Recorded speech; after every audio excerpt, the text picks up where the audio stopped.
Shalom, shalom, shalom. This is Rabbi Moshe Otero. We are continuing our series, or you might say summaries, of the book To Be a Jew. In chapter 2, we enter into the idea of Halakhah the Jewish Way. In other words, here we walk in the way of living a Jewish life and how Jews live their life traditionally. Although an effort has been made to summarize some of the ideas which Jews have always believed deeply in, and which constitutes the basic faith or principles of faith that have characterized Judaism through the ages, there is made a very important significance in delving deeper into the Jewish theology, or to explicate the philosophical religious insight into the nature of man. Many attempts have been made to formulate a coherent and systematic approach to Jewish theology. All such attempts, however, have proven unsuccessful, for Judaism was never overly concerned with the logical doctrines.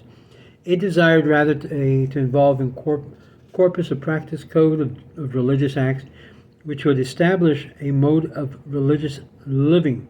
Truly, these acts and practices stem from the basic theological and moral concepts, but more significantly, these theological theories of Judaism always remained invisible, apprehensible only through religious practice to which they gave birth. Great rabbinic philosophers therefore found a greater measure of agreements among them themselves, including Minyan HaMitzvot, the classifications of the 613 religious duties or mitzvot which the Torah places upon the Jew, than in their attempt to present the basic Jewish dogma in the forms of article of faith, like you see in other religions. In Judaism, the article of faith and religious theories cannot be divorced from particular practice. In other words, in Judaism, it is how you live your life. The theology of Judaism is contained largely in Halakhah, which means the way to walk, the way to live.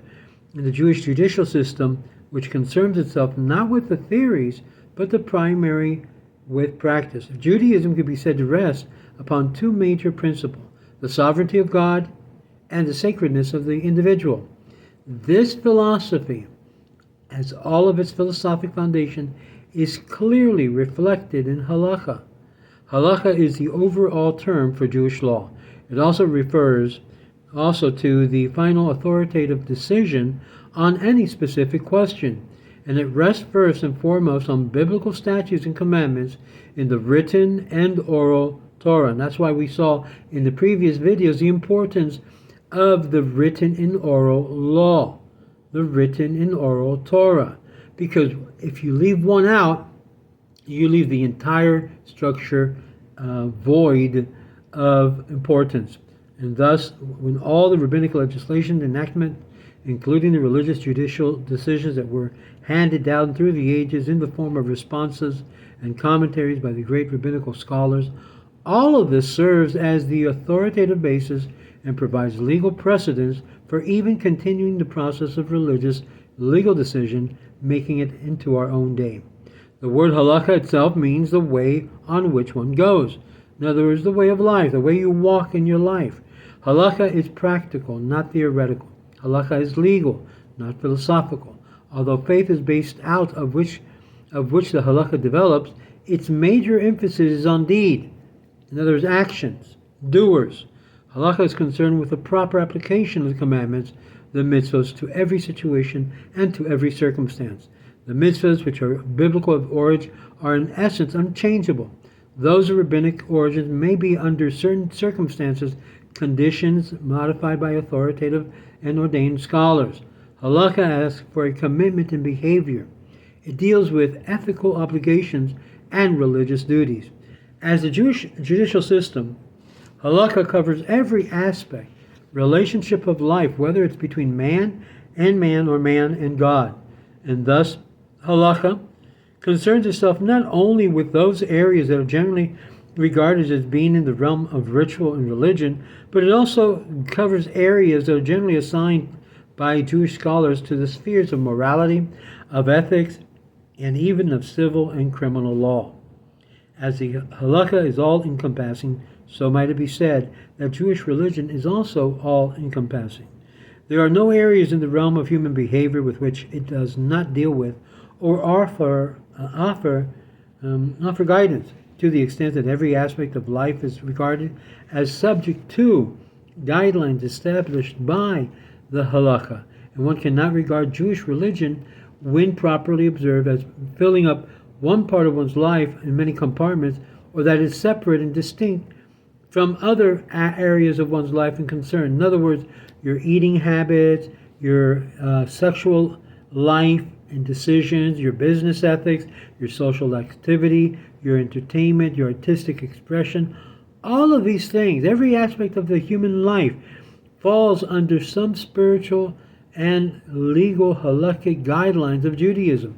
So Jewish religion doesn't disassociate itself from any aspect of life, and does not confine itself only to ritual, but even of mystical significance within life itself. It provides value for all, to guide all of one's life. And here we go into the idea between the separation of conceptual truth and its value and the means, unless they are translated into a way of life. And thus Halakhah is the means by which the concepts and values are applied to everyday living. Halakhah prescribes the way of concretization of theory and principle of creed. The Halakhah, with its focus on implementations and fulfillment of the commandments or the mitzvot, and it serves to make concrete that which otherwise would be in the realm of the abstract, while serving to sanctify that which otherwise is in the realm of the mundane. And here we have that Halakhah has profound relevance to modern Jewish life, because it embodies and it represents these same ideas. We remain Jews because we are members of a philosophical society, said Seymour Seagulls, with superior principles, although it is a source of pride and challenge to perpetuate and deepen the heritage of ideas and concepts that we have inherited. We remain Jews because we are part of the community of Israel, which has agreed to live its life as a separate community for all times in obedience to God. This is what it means to be a Jew, and this is why we have so many Jews that don't live according to Halakhah. They don't follow the importance of Halakhah lifestyle. To be sure, certain ideas flow from the premises, but our existence is defined by the fact of the covenant, the agreement that God made with the children of Israel, with its necessary implication that of Torah and Halakhah, or law, is not defined merely by ideas, but by action. The fear is expressed in some circles of strict adherence of Halakhah, unaccompanied by deep spiritual faith and feelings, and it becomes reduced to a form of behaviorism or lacking all spiritual quality and dimension. Yet such a fear does not justify the elimination of the halakhic obligation. On the contrary, it emphasizes the need to keep and stressing the spiritual quality of all acts, as it says in Pirkei Avot, in the Ethics of Our Fathers, chapter 2, verse 18. Do not make your prayers routine. There's vain repetition. You have to take the prayers and make it your own. Make it alive. Have concentration. Indeed, the surest way to forfeit agada, faith, and inwardness is to abolish Halakhah. Without Halakhah, agada loses its substance. It means nothing. And this is exactly, in many circles, what it has become. All legal systems based on constitution of some other body of law. It's true that Halakhah itself often allows for different opinions and difference in behavior because of the areas where the divine law is not affected. But all different religious decisions by authoritative ordained scholars must be capable of justification and defense under halakhic rules or interpretation. It must be based on sound religious scholarship.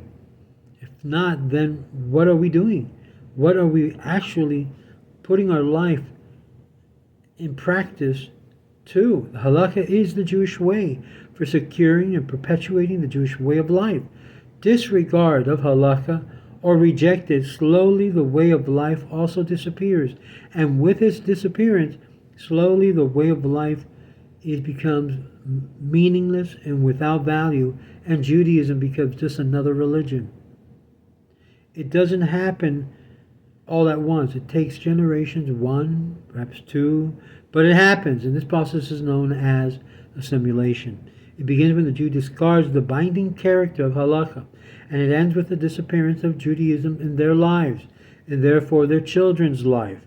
This is not speculation or polemic, it's historical fact, sadly, which has repeated over and over and over again under many different conditions and circumstances. For where all distinctive observance of Judaism has disappeared, the only thing that has retarded the total physical assimilation of the Jewish people has been some threatening crisis of anti-Semitism that we see, like it took place October 7th. All of a sudden, the Jews awoke. They realized that as a Jew, their lives were at stake.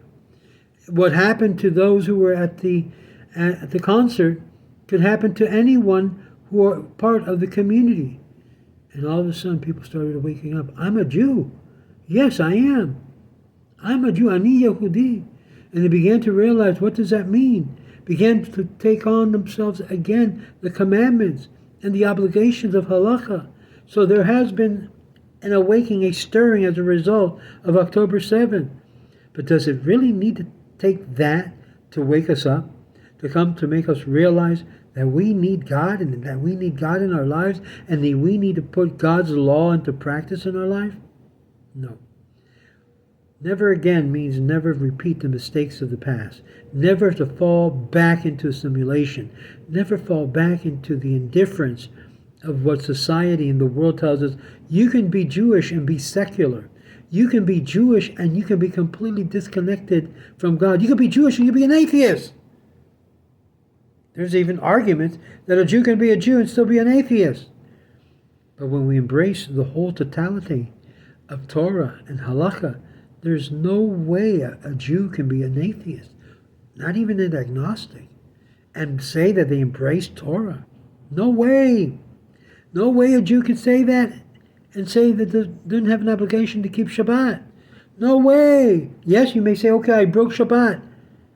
But to say that I push away all the commandments? No way.